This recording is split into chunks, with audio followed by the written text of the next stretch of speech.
एक बहुत अमीर आदमी ने एक भिखारी से पूछा, तुम तो इतने हट्टे कट्टे हो फिर भी भीख क्यों मांग रहे हो? भिखारी बोला, साहब मेरे पास महीनों से कोई काम धंधा नहीं है, अगर आप मुझे नौकरी दें तो मैं भीख मांगना छोड़ दूंगा।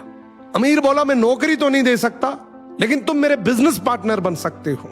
मेरे पास एक चावल का प्लांट है, तुम चावल बाजार में सप्लाई करो और मुनाफा महीने के अंत में बांटेंगे।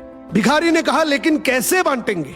क्या मैं 20% लूंगा और आप 80%? अमीर बोला, मुझे सिर्फ 10% चाहिए, बाकी 90% तुम्हारा होगा, ताकि तुम जल्दी तरक्की कर सको। भिखारी ने जोरों से काम शुरू कर दिया। उम्दा चावल और सस्ते दामों से उसकी बिक्री बहुत बढ़ गई और उसे खूब मुनाफा हुआ।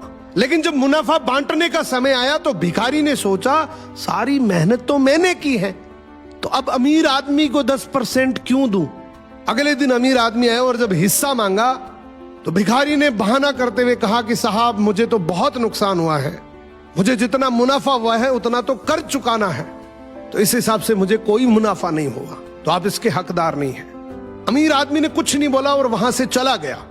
भिखारी बड़ा खुश हुआ, सोचा सारा प्रॉफिट मेरा हो गया। अब भिखारी उन पैसे से रोज मौज करे। ऐसे करते करते उसके पास से सारे पैसे खत्म हो गए। अब पैसे भी नहीं है और काम धंधा भी नहीं है, तो मजबूरन उसको फिर से भीख मांगना शुरू करना पड़ा।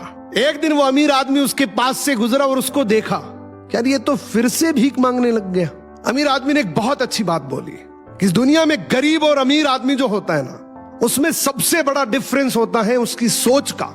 एक रिच माइंडसेट हमेशा ये सोचता है कि मुझे भी प्रॉफिट हो जाए और मेरे साथ जो काम कर रहे हैं उनको भी प्रॉफिट हो जाए, लेकिन एक पुअर माइंडसेट हमेशा ये सोचता है कि जो भी प्रॉफिट हो सिर्फ मुझे ही हो।